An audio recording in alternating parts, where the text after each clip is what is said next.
우리가 이제 사도 바울의 사역을 보면 한 가지 오해하고 있는 것 중에 하나가 굉장히 사도 바울의 사역을 성공한 케이스, 사도 바울이 1차, 2차, 3차 전도 여행, 선교 여행을 떠나고 지금의 그 스페인 쪽으로 전도까지 갔다 오고 그렇고 이제 마지막에 로마에서 이제 순교하게 되는 어떤 그런 우리가 그림을 그리면서 사도 바울이 굉장히 사역이 성공적이었고 많은 열매들이 있었고 대단한 그 선교사 전도자라고 우리가 생각을 하지만 사실 실제적으로 사도 바울의 사역을 보면 상당히 많은 어려움들이 있었고 우리가 생각한 것보다는 그렇게 큰 열매가 많이 없었습니다. 오히려 더 많은 고난들, 더 많은 어려움들을 겪으면서 복음을 전하게 되었죠. 그래서 이제 그런 상황들을 우리가 좀 이해한다면 오늘 본문이 이제 그런 배경 아래에 있다. 특별히 이제 사도 바울을 공격했던 사람들이 사도 바울의 어떤 그런 여러 가지 이제 조건, 육체적인 조건이나 또 여러 가지 조건들을 가지고 사도 바울을 공격했죠. 그리고 오히려 거짓 교사들, 거짓 사도들, 그들은 자기들의 어떤 그 육체적인 인간적인 조건들을 내세우면서 자기들을 이제 자랑했죠. 우리가 이런 것도 있고 이런 것도 있고 우리가 이런 사람이다라고 하면서 자기들을 자랑하고 또 내세우고 그걸로 인해서 이제 고린도 교회가 막 휘청휘청 거린 거죠.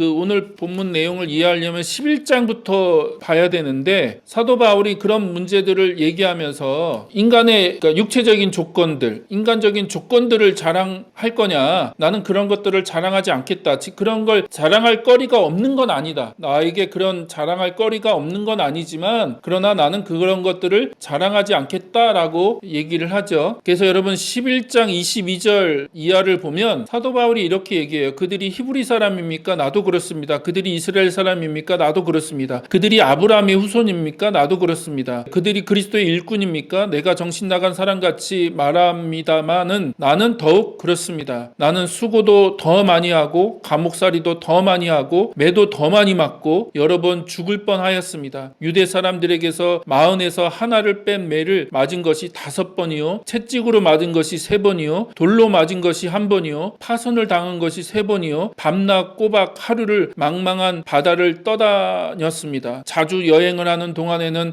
강물의 위험과 강도의 위험과 동족의 위험과 이방 사람의 위험과 도시의 위험과 광야의 위험과 바다의 위험과 거짓 형제의 위험을 당하였습니다. 수고와 고역에 시달리고 여러 번 밤을 지새우고 줄이고 목마르고 여러 번 굶고 추위에 떨고 헐벗었습니다 라고 하면서 자기가 받은 어떤 고난에 대한 얘기를 하죠. 그러니까 무슨 말이냐면 그 사람들 그 거짓 교사들은 자기들이 가진 인간적인 조건들 어떤 그런 것들을 자랑한다는 거예요. 우리는 이런 것도 있고 이런 것도 있고 이런 것도 있다라고 그런 것들을 자랑하는데 나도 그런 거를 자랑을 한다면 나는 못할 거 없다. 나도 뒤질 건 없다. 그러나 사도 바울이 뭐라고 얘기해요? 그런 것들을 내가 자랑하려고 하는 마음은 없다는 거예요. 오히려 예수 그리스도를 증거하고 복음을 증거하기 위해서 받은 고난, 고통, 피박, 박해, 어려움, 죽을 뻔한 일이 몇 번 당했고 하여튼 그런 어려움들, 위험들 그런 것들을 내가 오히려 얘기하겠다. 그러면서 여러분 갈라디아서 6장 17절 찾으실 수 있으면 찾아보십시오. 바로 뒤에 있잖아요. 고린도후서 바로 뒤에 보면 이제부터는 아무도 나를 괴롭히지 마십시오. 나는 내 몸에 예수의 상처 자국을 지니고 다닙니다. 상처 자국, 헬라어로 스티그마거든요. 스티그마. 이 스티그마라는 말이 뭐냐면 어떤 종이나 또 동물에게 찍는 낙인이에요. 낙인. 몸에다가 찍는 낙인입니다. 이게 내 종이다. 우리 가문의 우리 집안의 종이다. 혹은 이게 우리 집안의 동물이다 라고 하는 것을 확인시키기 위해서 낙인을 찍는 거를 스티그마라고 하거든요. 근데 사도 바울이 지금 자기 몸에 그런 스티그마가 있다. 예수의 흔적, 예수의 상처 자국을 내가 가지고 있다라고 얘기를 하죠. 그게 뭔지 아십니까? 그게 바로 앞에 방금 얘기했던 복음을 전하기 위해서 예수 그리스도를 전하기 위해서 받은 여러 가지 고난, 어려움들, 어떤 그런 핍박, 박해 그런 것들을 사도 바울이 스티그마, 흔적이라고 얘기하죠. 흔적이라고 얘기합니다. 그러니까 사람들은 자기가 갖고 있는 학벌, 내가 누구 제자고 어디서 공부했고 내가 어떤 사람이고 그런 것들을 자랑하지만 나는 오히려 예수 그리스도를 위해서 받은 그 고통, 그 고통의 흔적들, 그 상처의 흔적들을 내가 더 자랑하겠다. 왜냐하면 진짜 진짜 사도가 누구냐? 진짜 사도가 어떤 사람이냐를 얘기하고 싶은 거예요. 사도 바울은 학벌이냐? 너희들이 가진 육체적인 조건이냐? 너희들이 어떤 혈통에서 태어났고 어디서 교육받았고 뭐 내가 예루살렘에서 누구 밑에 있었고 뭐 그런 것들을 자랑하는 게 진짜 사도의 그 스티그마냐? 그게 아니라는 거죠. 그러면서 사도 바울은 오히려 진짜 사도가 누구냐를 얘기하고 싶으면 복음을 위해서 어떻게 살았냐 너희들이. 예수 그리스도를 위해서 어떻게 살았냐. 나는 예수 그리스도를 위해서 살다가 받은 스티그마, 그러니까 흔적을 내가 가지고 있다. 그러니까 진짜 사도가 나다라고 얘기하는 거죠. 그러면서 12장을 얘기하는 겁니다. 뭐라고 시작합니까? 많은 사람들이 이제 자기들의 어떤 많은 신령한 체험들, 경험들을 자랑하는데 나도 자랑할 게 있다. 라고 하면서 사도 바울이 셋째 하늘에 갔다 온 얘기를 하는 거죠. 셋째 하늘. 그러면서 이제 그걸 마치 이제 3인칭으로 표현하잖아요. 자기 얘기가 아닌 뭐 다른 사람에게서 들은 얘기인 것처럼 표현하는데 사실 자기 얘기거든요. 3인칭으로 표현하지만 자기 얘기를 하는 거예요. 그래서 그 사람이 셋째 하늘까지 갔다 왔다. 그래서 뭐 1절에 보니까 환상과 계시들을 받고 또 4절에 보니까 그것을 낙원이라고 표현하죠. 낙원에 갔다 왔다라고 표현합니다. 당시 유대인들은 하늘이 1, 2, 3층으로 돼 있다고 생각한 거죠. 1층은 우리가 보는 이런 물리적인 하늘, 여러분이 이렇게 눈을 들어서 볼 수 있는 이런 하늘을 얘기하는 거고 2층은 우주, 대기권 밖에, 그러니까 1층은 이 대기권을 얘기하면 2층은 그 대기권 밖에 있는 모든 우주를 얘기하는 건데 특별히 그 우주는 어떤 영적인 존재들이 머무는 곳이죠. 뭐 천사나 악한 존재들, 하여튼 영적인 존재들이 살고 있는 곳이 그런 2층 두 번째 하늘이라고 생각한 거고 세 번째 하늘이 하나님이 계신 곳이죠. 그리고 그것을 낙원이라고 불렀죠. 낙원이라고 불렀는데 내가 거기를 갔다 왔다는 거예요. 갔다 와서 뭐 놀라운 것들을 보고 들었다. 내가 정말 엄청난 얘기를 보기도 했고 듣기도 했다라고 하는 말을 합니다. 말로 표현할 수 없는 엄청난 경험을 했다라고 얘기를 하죠. 근데 뭐라고 얘기합니까? 사도 바울이. 그러나 내가 그것을 자랑하고 싶은 마음은 없다. 내가 그걸 자랑하고 싶은 마음이 없다는 거예요. 왜냐하면 자 보세요. 자 6절을 보면 내가 자랑하더라도 진실을 말할 터이니 그러니까 이건 거짓말이 아니라는 거죠. 내가 셋째 하늘 갔다 온 거, 놀라운 환상과 계시를 받은 거, 뭐 거기 낙원에 가서 엄청난 것들을 보고 놀라운 이야기를 듣고 하는 그런 것들은 거짓말이 아니다. 내가 거짓말이 아니므로 자랑할 수 있다는 거예요. 내가 거짓말 지어서 하는 얘기가 아니니까 자랑할 만하다는 거예요. 그러나 나는 그걸 자랑하지 않을 거다. 왜냐하면 7절에 보니까 내가 받은 엄청난 계시들 때문에 사람들이 나를 과대평가할지도 모르기 때문에 그냥 나는 하나님의 놀라운 은혜로 그냥 낙원에 갔다 온 거죠. 그게 하나님의 특별한 어떤 사도 바울에게 주신 은혜이기도 하고 체험이기도 하고 근데 그런 얘기를 하면 사람들이 자기를 과대평가할 거라는 거예요.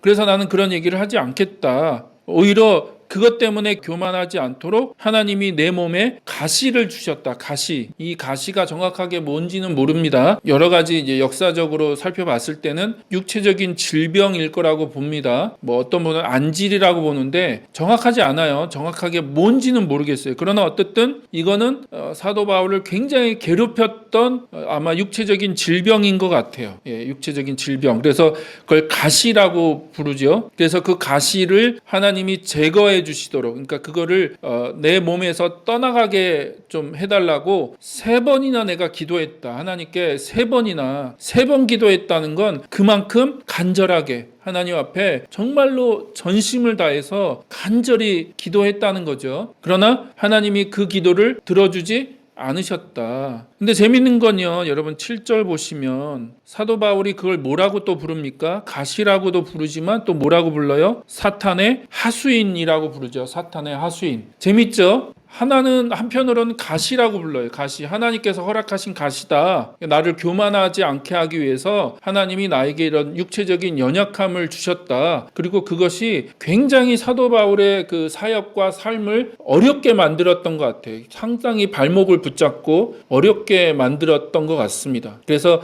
그것 때문에 내가 3번이나 기도를 하나님 앞에 했었다. 그러면서 그걸 뭐라고 부른다고요? 사탄의 하수인이라고 부른다는 거죠. 어떻게 보면 서로 모순 같은 표현이거든요. 이 가시는 하나님께서 허락하신 거다라고 얘기하면서 이거를 사탄의 하수인이라고 부른다는 말 자체가 이게 서로 모순처럼 보이잖아요. 어떻게 보면 이제 방금 얘기한 것처럼 사도 바울의 삶과 사역을 상당히 괴롭혔기 때문에 사도 바울이 그것을 사탄의 하수인이라고 그렇게 부르는 것 같아요. 그만큼 사도 바울의 사역에 있어서 많은 사람들이 그걸 가지고 이제 사도 바울을 공격하고 비난했기 때문에 그게 사탄의 하수인 역할을 했던 거죠. 왜냐하면 번번이 사도 바울의 사역을 어렵게 만드니까 그 문제가 그게 뭔지는 정확하게 모르겠지만 그게 인간의 삶인 것 같아요. 무슨 말이냐면 한편으로는 하나님께서 허락하신 가시이지만 한편으로는 그것이 사탄의 걸림돌, 하수인 역할을 한다는 거죠. 그러니까 우리는 딱 떨어지게 얘기하기를 좋아해요. 이건 하나님이 하셨어. 이거는 사탄이 한 거야. 이거는 죄야. 이거는 아니야. 라고 이렇게 뭔가를 딱 떨어지게 얘기하는 걸 굉장히 좋아하죠. 그런데 사도 바울은 오히려 그거를 양면으로 다 얘기해요. 하나는 하나님의 가시이기도 하지만 그것이 또 어느 때는 사탄의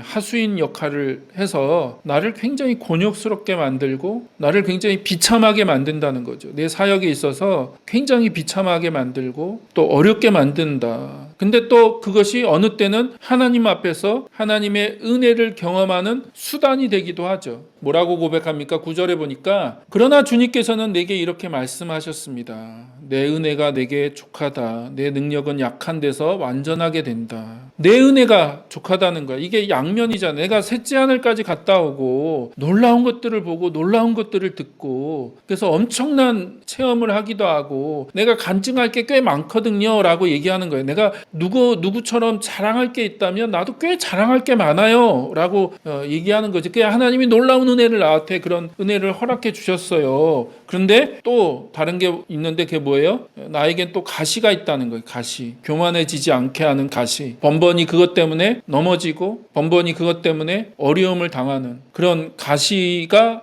있다. 근데 하나님이 그거에 대해서 뭐라고 말씀하신다고요? 내 은혜가 내게 족하다는 거예요. 왜냐하면 내 능력은 약한 데서 완전하게 된다. 죄는 뭡니까? 죄. 인간이 하나님이 되려고 하는 거죠. 우리가 이런 영적인 체험을 하고 영적인 경험을 하고 할 때 우리가 쉽게 어떤 유혹에 빠집니까?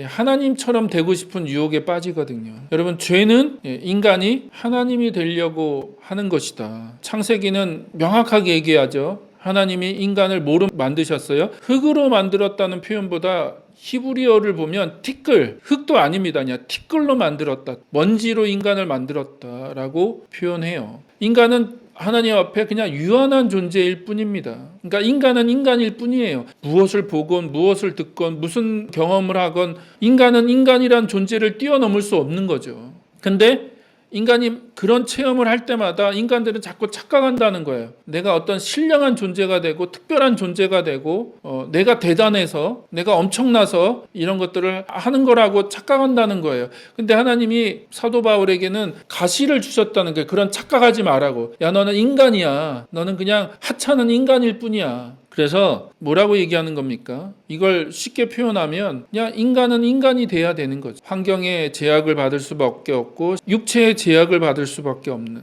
육체가 늙어가면 그 늙어감에 따라서 제약을 받을 수밖에 없는 존재가 인간인 거죠. 근데 인간은 꾸준하게 그거를 뛰어넘고 싶은 거죠. 시간을 뛰어넘고 상황을 뛰어넘고 우리 육체적인 한계를 뛰어넘고 싶은 거예요. 자꾸 하나님이 되고 싶은 거죠. 대단한 존재, 특별한 존재가 되고 싶은 겁니다. 그러니까 거짓 사도들의 특징은 뭡니까? 그런 인간적인 조건을 자꾸 얘기하는 거예요. 내가 이런 사람이야, 내가 이런 환경이야, 를 가졌고 내가 이런 조건을 가졌어 라고 자기 가진 것을 자꾸 자랑하고 그걸 드러내놓죠. 그리고 고린도 교회가 그거에 현혹된 거잖아요. 그거에 현혹돼서 그 거짓 사도의 가르침에 넘어간 거죠. 근데 사도 바울이 똑같이 얘기하고 싶은 유혹이 드는 거예요. 나도 얘기할 게 있어. 나도 너희들한테 말할 게 있다고. 히브리인 중에 히브리인이고 나도 유대인 중에서도 꽤 배웠거든. 내가 꽤 잘 나갔거든. 또 예수님 믿은 이후에도 내가 뭐 영적인 체험이 없냐? 내가 뭐 그런 것들을 몰라서 그러냐? 라고 자기가 겪은 것들, 하나님께 받은 은혜를, 그런 것들을 얘기하려고 한다면 나도 얘기할 게 꽤 있다. 그런데 그가 육체의 가시를 통해서 한 가지 배운 게 뭡니까? 약한 데서 강해진다는 거예요. 다시 한번 구절을 보십시오. 그러나 주님께서는 내게 이렇게 말씀하셨습니다. 내 은혜가 내게 족하다. 내 능력은 약한 데서 완전하게 된다. 그러므로 그리스도의 능력이 내게 머무르게 하기 위하여, 그리스도의 능력이 나에게 머무르게 하기 위하여 나는 더욱더 기쁜 마음으로 내 약점들을 자랑하려고 합니다.